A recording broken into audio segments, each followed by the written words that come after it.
Hey, it's That Car Show back with Lyn Woodward. This is the part of the show where we actually start talking about cars. If you haven't listened to part one, make sure you go back and listen to that. Otherwise, enjoy. It's Lyn Woodward, and it's That Car Show. The other thing that I really enjoyed was the Subaru Trailseeker.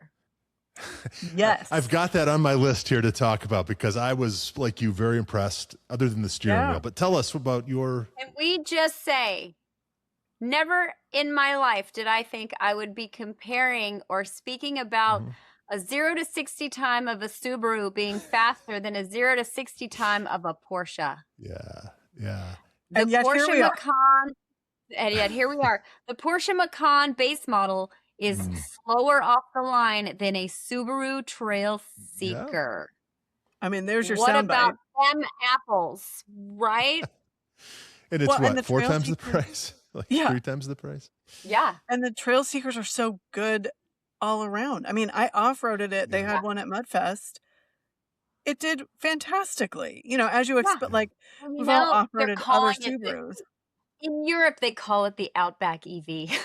Wow, come on. That's Because that's what it is. That's what it is. And in fact, it It's looks kind of totally like the that. old Outback and, you know, in profile, right? I'm telling you, that's what it is. And when you see them side by side, you're kind of like, oh yeah, that's exactly what it is. It's basically the wagon, but it's an EV wagon. Yep. If you don't mind, like, you know, clashing plastic finishes or whatever, that is a wonderful car. I did struggle a little bit with that Squircle or whatever. I just felt a little silly with that. I do think that that's something that a driver will get used to. Yeah, totally. For better or for worse. I will say that I think the partnership between Toyota and Subaru when it comes to the electrified vehicles has probably been one of the most successful that I would to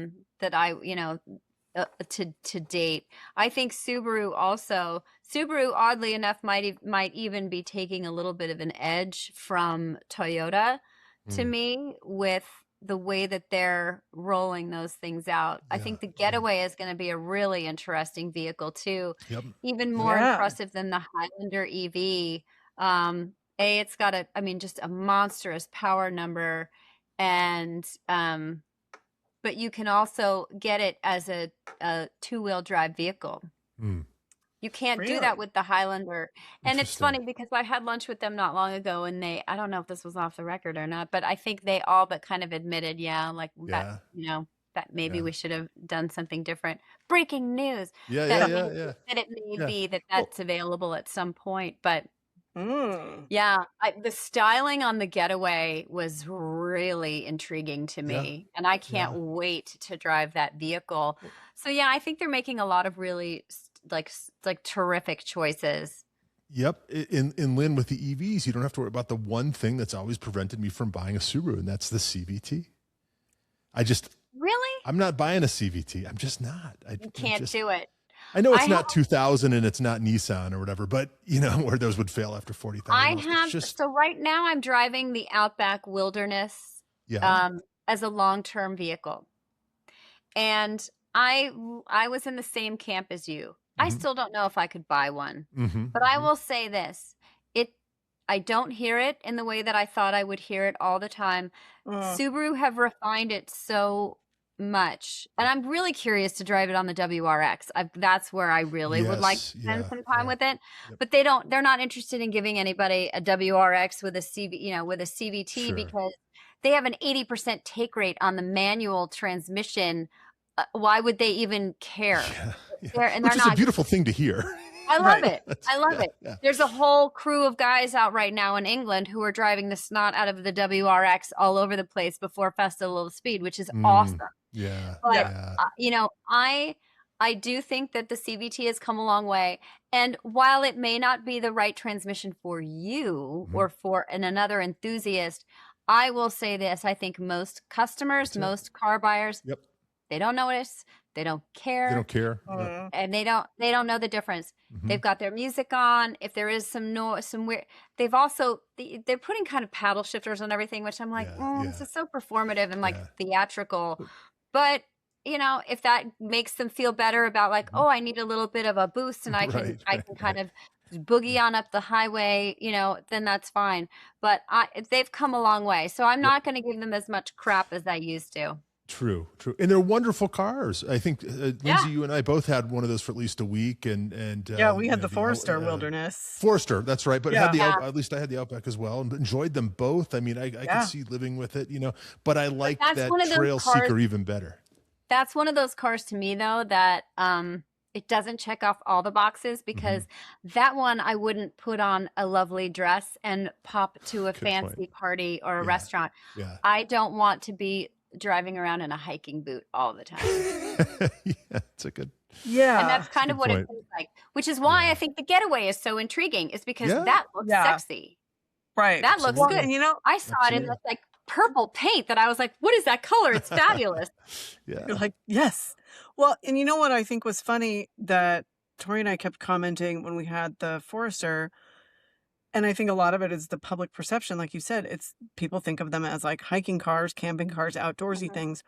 The interior on it was so lovely and impressive and felt very high end, but that's not what people see when you're pulling up to the gala in your gown. And they're like, oh, this is an interesting contrast. Yeah.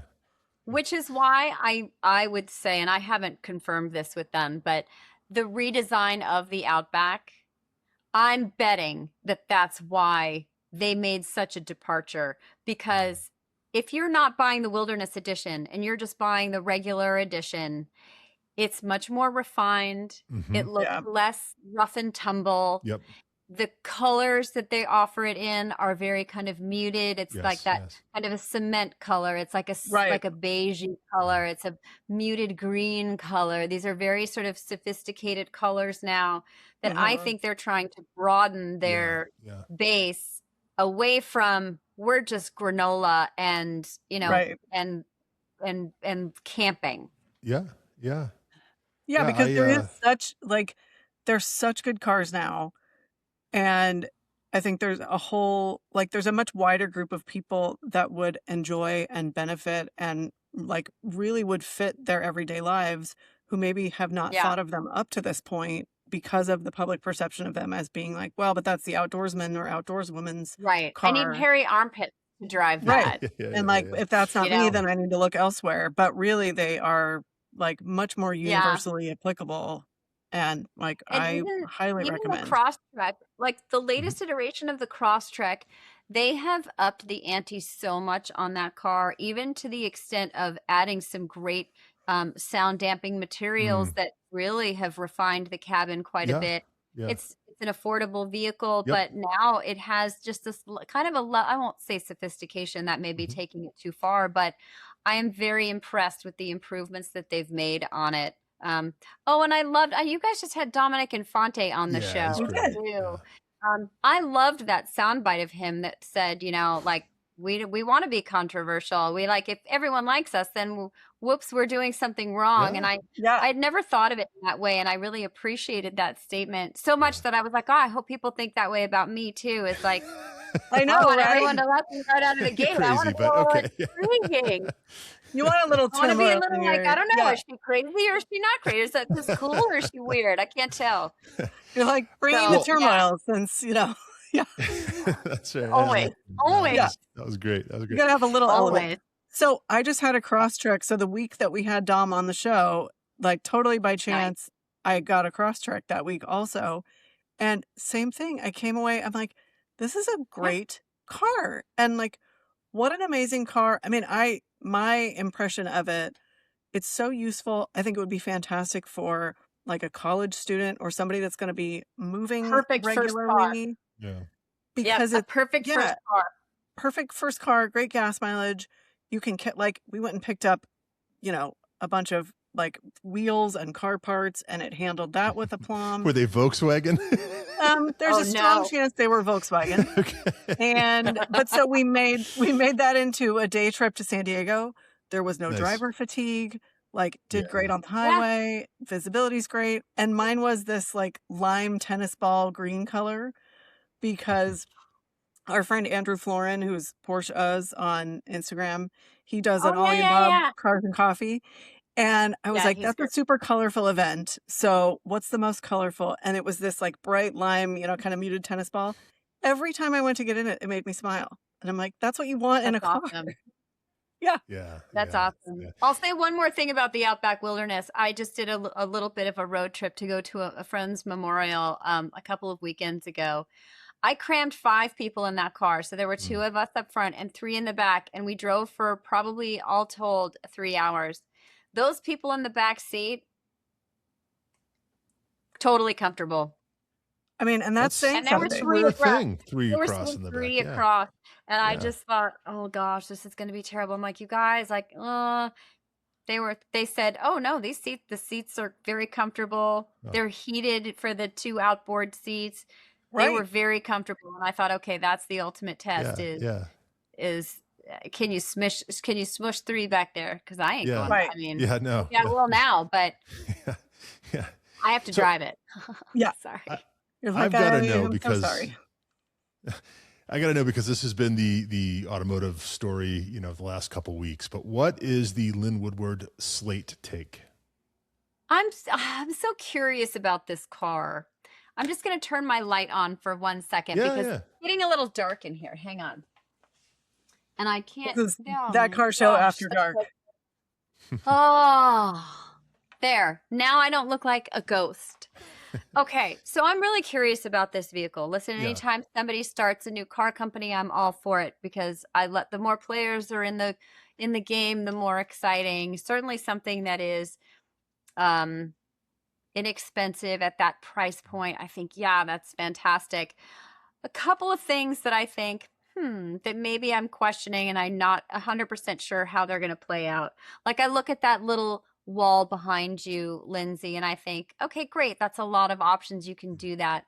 For anybody to make it a really, truly personalized car, how much is it actually going to cost them? So we have a very Right. entry level vehicle, but you start adding things on there. It's kind of like the Porsche configurator, right? Yeah. That thing it's almost like a fun game. How expensive can I make this Porsche? And I do think that those extras, things that we might not even consider as an extra, are going to start really driving up the price. So that fabulous price point that you have, which is entry level, you're going to blow that up pretty quickly. Don't forget that the Maverick, I think, starts at like 29. It's not that point. much more Yep. expensive. And you don't need to be all bare bones on the Maverick. For that. So Yeah. it's not an EV, it's a hybrid. And that's not the base model. I get it. It's maybe, apples to oranges. But my other big question is this: who's going to buy that? Because here's the deal. I think somebody who is looking for a low-priced car is probably somebody who lives in an apartment building. Like me. I don't have access to charging. When I go out into the world, my little, surrounding neighborhood, and I live in what I would consider a high density of early adopters, high density of EVs, the infrastructure around here sucks. You're still waiting 5 deep in a line at the grocery store to charge. Really? So the people who probably are going to buy this car, whether for novelty or their kid, because it's a great first car, inexpensive, these are people who are probably going to be a little bit more affluent, who are probably going to be able to I can make it purple with a pink this and a that and that. And they have Wait, that's Tori's build, wasn't it? Yeah. Yeah. Love it. I love a man. He's going for the who Trapper Keeper look, if I recall. Oh yeah. It's fantastic. All Trapper Keeper. But those all are the time. people who have that infrastructure already at home. And then you're already kind of discounting and you're almost eliminating that low price point, necessity. Until we get the infrastructure sorted out, I am very skeptical that we are going to have a high adoption rate of electric vehicles. And listen, I know it's going to happen eventually. I embrace it. I love it. I think they're fun to drive, but I don't know how. I don't know how it's going to play out. I thought it was interesting that they've leaned so heavily into this customization thing, because I thought this was going to be the perfect fleet vehicle, right? You've got a Mm. warehouse, you plug them in each night, your plumber, whatever, your Amazon driver, whatever, Yeah. Yeah. and I think you're onto something there. And it's so location specific. For me, it's a non-starter until they come out with all-wheel drive, right? I Oh, can't drive yeah. a rear-wheel drive pickup Yeah, truck, no. Right. that's 4,000 pounds or whatever it is in the Yeah. winter. I just can't. So, The other um, the other thing to me is like this, it kind of feels like a novelty car. mm, And who are the people Mm, who can afford novelty cars? Rich people. yeah, yeah. Because even the range that you're looking at yeah, is not, yeah, it's yeah, not an exorbitant amount of range. There was at yeah. one point going to be a dual motor version that's gone now. Hmm. So I'm I want to be excited. I really Yeah, do. I want to see them all over the place with polka dots and different configs, but yeah, I'm just not 100% sure that I'm going to see that. I don't know who the audience is. yeah, yeah. And did I read something that the Fiat Topolino is coming to the States? Yes, Yes. $14,000, So there's your $15,000. novelty car. Hell, you get two of them for the price of a Slate, and you Oh, don't have to, claim Smart. you're slumming it, right? Yeah, They are Exactly. where so did that cute. come from? I That was mean, completely listen, from out of nowhere. That I think announcement. we saw it at the LA Auto Show. I think I saw Yeah, it maybe that's at the right. That's right. That's New right. York Yeah, Auto Show, and I do tours at the show, and I just I was like, don't get too excited about this, everybody, because it's not coming to the U.S. And here we are. That's going to yeah. outsell the 500. That's going to outsell the 500. Better believe it. You I mean, heard and it yeah, here first, everybody. yeah. Guaranteed. Well, Lynn, Guaranteed. it's not going to take much, I know. but I mean, it is cool, and it's So cute. and it They're is cheap they're enough. It can be adorable. sort of like a goof, right? I mean, it's Yeah. I mean, listen, if I had just extra cash flowing out of my pockets like yeah, nobody's business, and I yeah, had a charger, right, yeah, that yeah. I would buy that thing in a second. That's awesome. Have you Yeah. driven I one? Did they let you drive No. one at the show? no. Yeah, okay, I just didn't, I'd maybe like push you. I'd like Fiat. I'm tell you now. Please send me to Italy, and I will go drive one. Lindsay will come with me. We'll have Yes. 2 outlets for the Yeah, price yeah, of one. that'd be Let's That's awesome. go. right. No, Yeah, it would be really fun to be able yeah. to do that. I can't imagine there's a press trip for that though.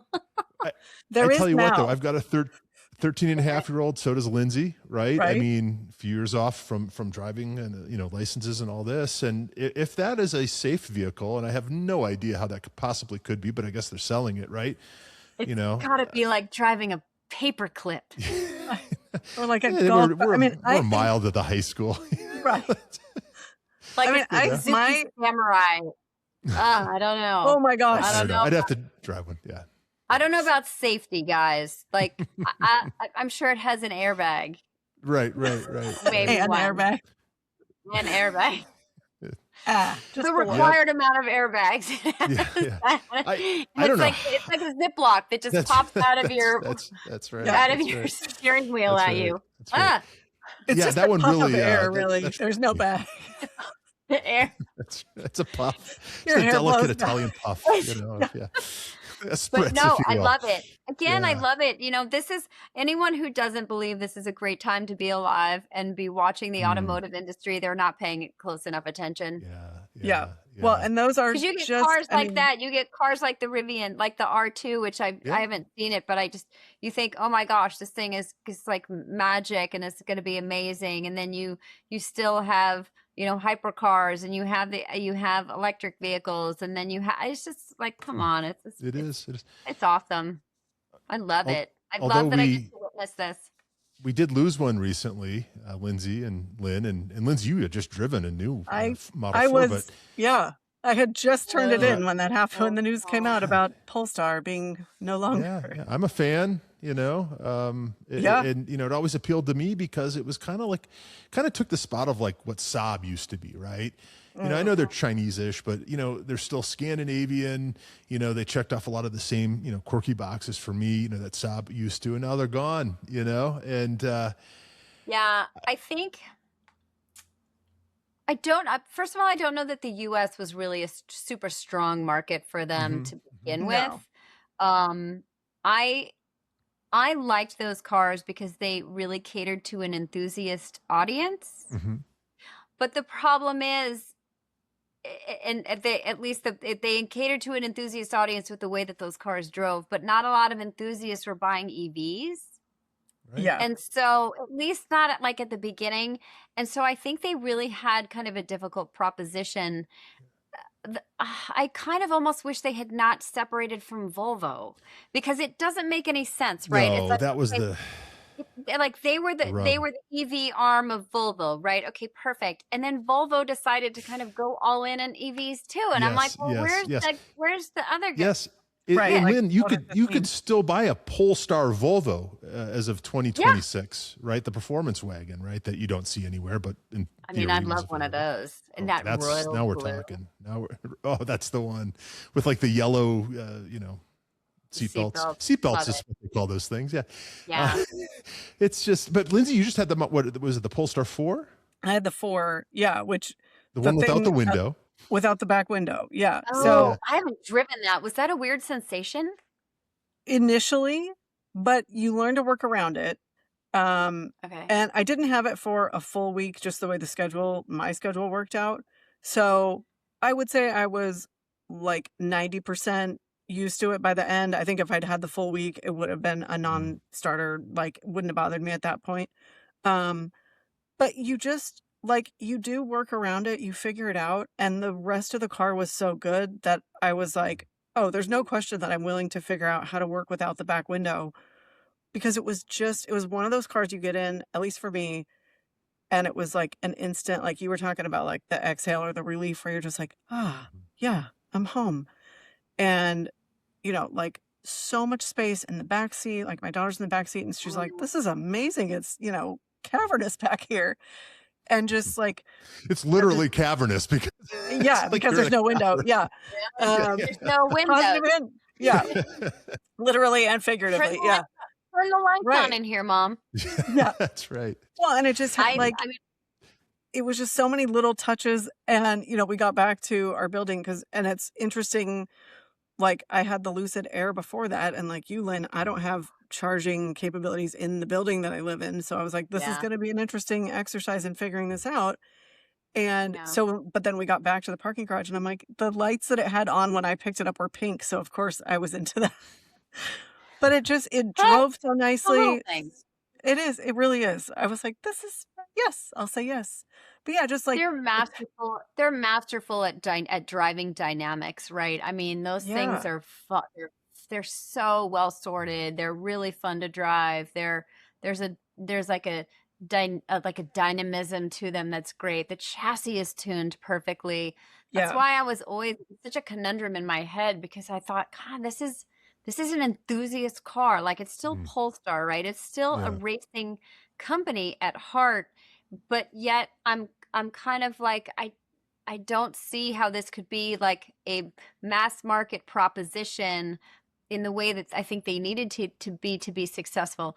I will say this. I don't like when a company is forced to do something that maybe is not something that they had planned or that they wanted to do. I have no doubt that we will still see them in Europe, that they are, successful there. And so that pleases me very much. So yeah, I mean, it's definitely interesting. I think they're like any administration you have is going to be sort of changing rules. And I think I was having this conversation with an automaker, and I said, gosh, especially now, anyone who's hanging their hat on something that one administration says, you can't do that anymore, because the pendulum is swinging so far that you really do have to, I think, be cautious and kind of walk down the middle of the road, because a lot of those mandates that we were all like, oh, this is going to be it, this is it. And I just think all it's going to do is changing one administration until it goes all the way over here.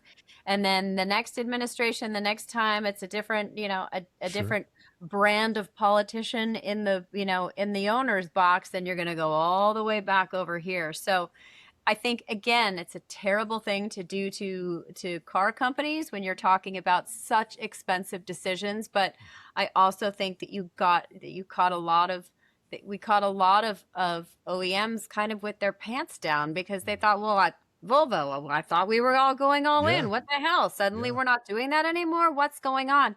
And I think it's very unfair because you're talking about people's lives and people's livelihoods, and this is a tremendous amount of money, and not that I feel like a lot of this is political gamesmanship, but some of it feels like it, and it doesn't feel like it's the right venue to be playing, because you're playing with people's money.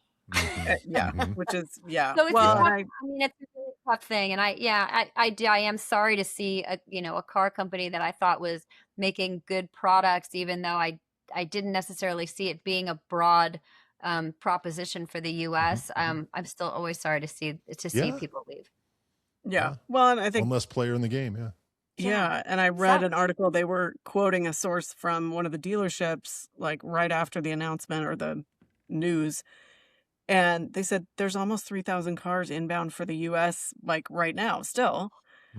But like you said, Lynn, like the adoption had not been, like, I think it was gaining, but not rapidly. And so there's an element of like, I don't know, in the long run, does this possibly help Polestar like regroup? If they were struggling in the US anyway, they can bow out like under the guise of this other thing without having to say like, we decided to pull out because sales are not great. And then do they get to come back stronger in the future? Because they are making a great product. Like it was really good. Yeah. But who knows? I mean, that remains to be seen. All I know is this. I would not want to be an automotive executive who is in charge of making those decisions, because I do think you're almost damned if you do and damned if you don't, right? I almost feel like the companies who have taken maybe what some people would call as like sort of a let's like hang back and wait and see approach, maybe not at the tip of the spear. I look at Toyota and I think, boy, no one looks smarter than Toyota right now, right? Throwing with hybrids, hybrid technology and really like leaning so heavily into that now they're like, well, hey, we're not the EV, we're not the V8, we're the hybrid guy. And they're kind of looking like geniuses. I mean, they can't make RAV4s fast enough. It's true. So well, Lynn, we're at an hour and a half, and I told you, if we can get a good hour in. It's fine. I think we went over 2 hours. Too much. No, this is wonderful. I just, I don't want to keep you all night. This is great, but anytime I can come and hang out with you guys, it's always so much fun. And I mean, listen, there's plenty to talk about, right? We live in an awesome time when it comes to cars. We're fortunate enough to be in a fantastic industry. So yeah. And there are people who actually want to listen to what we're saying, which is crazy. It's amazing. Yeah. Who knew? Pinch myself every day. I do have one last question for you, and Lindsay, if you have any as well. But what's the state of like the enthusiast scene in LA right now? It seems kind of quiet. What's going on? Like, what events are you going to? What's the buzz? There are the sort of the standard ones, the local cars and coffees. I kind of wish I lived in the South Bay a little bit, to be honest with you, because I think that the culture there is so much better. Honestly, I think it's simply by, matter of parking availability that there are more cars and coffees down there. I have a friend who lives in Torrance, and he's just every weekend he seems to be going to a fun cars and coffee for a couple of hours and taking various and sundry vehicles that he has. And to me, it would be a long drive to get down there. And so it's a little bit harder for me to kind of participate, but Orange County is just a ripe environment for that. And so Lindsay, you're so fortunate that you have an opportunity to be there. I don't worry about car culture. I don't worry at all about, the kids. I think they, from what I hear, and this is what I love, sedans are definitely making a comeback. So the interest in sedans has been refreshed. I've been saying this for a long time. I used to work in advertising in a different life. I worked with Nike, and I worked with Nike in the late 90s, early 2000s, maybe late 90s. And they were panicked. They were in a total panic because they had gone from the #1 shoe company Mm. to the #2 shoe company behind Adidas. Mm. And they didn't understand why would I'm sorry, but your kid doesn't want to wear the sneakers that you are wearing. Right. And Right. I feel like it's the same kind of thing. Kids don't want to drive what their uncool mom drove. And so for us, it was wagons. I Yep. mean, I'm not like that. I love a wagon. But the uninformed people who thought, oh, wagons, minivans, yikes, ew, Yeah. no, thank you. I think that that's where this proliferation of SUVs came from. So, Yep. Gen X, Gen Y, Gen Whatever Y, we is are. I that a can't gen? keep up. Yeah. Millennials, do we call them millennials? I think we just call them millennials. And Gen Z, Those little like they're shits. right. That's the They're unofficial not name. so Yeah. little. They're not so little anymore. Oh my No, God. that's the problem. Yeah. But I think there was that, again, it's pendulum swinging, right? Yeah. It's like, Right. okay, so SUVs became this thing. Everybody's like, all in, all in, all in. Ford, we're killing all of our cars. We're doing all of this stuff, like these big Mhm. drastic things. And now we're seeing that there's this group of people who they do care about efficiency. They do care about economy. They don't necessarily want to be driving what it is that their parents are driving. And frankly, an SUV right now is a little bit of a poor excuse for just like a slightly raised car. I mean, Yeah. can we talk about the ground clearance? That's ridiculous. It's like, it's the Yeah. same. Yeah. It's The the ones that same. can Like, you're actually just claim like ground clearance, it's a small group. Yeah. the only thing that gives them the illusion of that higher seating position is where the seat is bolted in, Yeah, which is yeah. higher up, and you've got no greenhouse, so you're looking out a window that's like this, and you're Right. elevated because the roof is a little higher and it's puffed Right, up like a right, puffer right. fish. You're not any higher up off the ground. No, Your seat is no, just higher up. So no, let's no. just call the truth the truth. However, I am very encouraged because I think sedans are on the comeback. And the other thing that I think is going to make a comeback, yes, wagons. I mean, we all love them. Right? We love wagons, but Like we love we wagons. love them. Yeah. We love wagons for a good reason. Yeah. It's not just like, oh, it's cool and it's brown and it has a manual transmission. No, they're excellent to drive. They are definitely more efficient, and they are still as practical as an Yeah. SUV, but you're not, Yeah. you're not like having to sit up here in order to do it. So I think for those people who have that kind of mentality of like, well, again, we're checking off boxes, right? It's like, what is the mission here? I think for those people who, use their car as a utility item, will see the logic in that. Yeah. So Yep. There's that's so much my- we didn't get to. I wanted to ask you about Ferrari's new quote unquote manual. So can we just talk for 1 second about all of Give me, these I want to know EVs? the Lyn take on this. Because...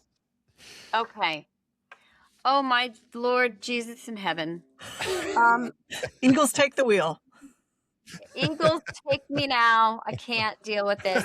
No. Okay. So, I mean, I think it's really funny. Do you guys follow Angela's Death Highway? He We was on love the Angela's show. Death. And speaking We of, had him on before Spike did. Yeah. Do we Yeah. This know is a who it is? No. Was it anonymous? Yep, with a voice Was he- disguiser. Yeah. Well, all of it. Anonymous Gmail account, all that. Oh yeah, the whole thing. But so Okay. we do have to drop in a I'm- little callback and Easter egg for those dedicated fans. He might Yeah. be the most ardent Chrysler Pacifica enthusiast there ever was. Get out Which of may here. or may not be a clue, No. but yeah. Well, then he's probably not a journalist. I don't know. Like, we're, all of us are like, was he at the event? I don't know, because I was at that Mercedes event with the things going off on the bridge, and he got it all down very, very perfectly, down to Yeah, Brad yeah. Pitt, literally getting out of a car, going, hey, and walking out and getting probably paid a lot of money for it. Lots and lots. Yeah. Here's the deal. And I feel like this about like the Honda Prelude kind of did a little bit of this with their S Plus mode. Mm. The and I'm not, I did, all of the Mercedes and Ferrari engineers are probably like rolling around going, no. But this whole idea that theater or a lot of spectacle is going to actually change your driving experience, I'm a little on the fence about. No. To me, it's tantamount to the Star Wars ride at Disneyland, right? Where you're sitting in a seat and there's a screen and they're like rattling you around like this to make you feel like you're going light speed, but you're not really going light speed. It's just it's like a sensation. And to me, it almost feels like a little bit of a novelty. I am very curious to see, of the people who buy those cars, Yeah. whether it's the Prelude, whether it's the Luce, whether it's the GT 4-door coupe, how many times, how often are you putting it in that theatrics mode and driving like that? Lynn, it's like launch control, right? You impress your friends a couple of times, then you forget about it. And And I never think do that's it what's going to again. happen Yeah. to this damn gated shifter in this I think it Ferrari wears, 12-cylinder. I think it wears thin. I think that wears out when you're like, "Ugh, I'm not going to press the button because it's fine. Like, I'm just going to get in and drive it." To me, it's almost I'm like just going to ambient market. lighting, right? What person goes in there and is like, I'm in a purple mood right now. I mean, Right. maybe there's a couple of people, but I don't want to spend the extra money on ambient lighting. If that's going to cost me some cash, just set it to blue or don't do it at all. And I'm cool with it. Again, I might be the old lady in the room where the kids are like, no, I'm in a club mode and I'm going in the, rocket red. Right. Like, fine. I'm just pushing the don't button think, over and over while I'm driving, so it's rotating through for like true club mode. right? Where's that mode? Where's the disco ball mode? Where it's like, eh. So Right. I'm just not convinced that the juice is gonna be worth the squeeze. Yep. I wouldn't. I'd be like, okay, brr, brr, like it's making a big noise. That's bad. And it's a moot point because they're making 14 of them or something. But it also, and this is my issue. This was my issue with Honda, because listen, the Prelude is another great example, right? Yeah. The Prelude was known for coming out with really innovative new technology, right? Like this is what they like hung their hat on. Four-wheel steering. Four-wheel steering, the VTEC, engine, like all of these things that they had that they implemented in these cars. And they're telling me that the new thing that they're trying out is this like noise and simulated shifts. And I think, okay, that's supposed to be the secret sauce. Oh, it's going to change the way you drive. And I'm like, no, it's not. I'm still driving exactly the same. In fact, it's making me slower to put that stuff on because you're actually just interrupting my throttle. So I'm not a fan of that. To me, the secret sauce in the Prelude is the fact that you've got Type R bits underneath there. That makes it a great driver. It makes it really fun, But you've got a 200 and something horsepower engine that's like whatever. But put the manual from the Integra in the Prelude, right? Done. I mean, I asked them, I'm like, when's the Prelude SI coming out with the manual? And they're just like, maybe, but we can't talk about future products. I don't know how they would do it because they have to change the powertrain on that. Right. It's a delightful car in so many ways. Got a lot of looks. Delightful. It's a little it's too rich for people. It is. That is. It should be $10,000 cheaper. I have a theory though on who that car is for. Yeah. That car is for somebody who's in my generation, who is a car enthusiast for sure. They love the idea of driving a manual. They just don't want to actually drive a manual. They love the idea of a sports car, but they still need it to be a little practical because they got a thing and they got to do a stuff and they got to, I can't. But they also do every once in a while, they like to do a little spirited drive like, oh, I'm going to get on this on-ramp. I'm going to hit this apex right here on this on-ramp and I'm going to zip on out of it. And they do appreciate the underpinnings and some of those suspension bits on the Type R. And are there 6,000 of those people? Because that was the number that Honda wanted to hit, right? 6,000 was how many they wanted to sell. I asked one of them not that long ago, did you hit the number? And he said, yep. Okay. So maybe there are 6,000 of those people who are like, I don't want to commute with the manual. Why do I want to do that? Why would I do that to myself? Yeah. Right. So, is it sustainable? I doubt it. Yeah. I don't know. I don't know that they're going to be able to hit that number every single year or that they even want to. But I got to also tell you, gosh, I love that they tried it. Yeah. I love that they did it. Yeah. maybe, maybe there are those like people who are moaning and, well, this is just basically the coupe. They should have just continued the coupe instead of, doing this. And it's $10,000 more than the sport. And what are you doing? Yeah, sure. Those are all really valid arguments for sure. But boy, that interior is gorgeous. That's top-notch interior. That's a top-notch interior. For someone, again, for the demographic in which I'm discussing, that's like, I want it to be nice. I want it to be lovely. So we I don't all know. turn into our parents eventually, and our priorities change. It's sad. It's but sad. It's a great little car in so many ways. It's just, I think all right, so. Fun to drive. We're 4 weeks from Car Week. Yes. Is it 4 weeks? Crazy. Is it that? Oh my gosh. We should do a show if you're up for it afterwards, sort of just, love it. Unpacking the whole thing. Because Love each year it. it's just a little more than the year before, as you know. But what are you looking forward to? Like, what do you do during Car Week? Like, what are the things you hit and avoid? I am a guest of JLR this year, so Fantastic. I do attend a lot of the events that they put on. From what I hear, they're doing quite a bit with Defender, which I think sounds really terrific. They have a great reveal always for some special Range Rover that they do, which is always usually really, really it's like a special edition. It's always super cool, super luxe, and like really beautiful interiors and great colors. I'm actually looking forward to the Quail this year. I have not been the last couple of years. I kind of got burned out a little bit on it because I like the cars. I don't necessarily like the crowds. So I've sort of kind of avoided that event because it does get very packed. But I am really looking forward to it this year because it's been a minute. Sometimes when you haven't been in a while, you're looking forward to it. I always love going to the Concours de Lemons, which is fantastic fun. I mean, it's like top-notch, great car show. It's just hilarious. It's entertaining. To me, that is the spirit of enthusiasm at its finest or worst, whichever way you want to put it. Sure, yeah. And so I always get really excited about that. But my favorite event by far is Concours Sunday. Yeah.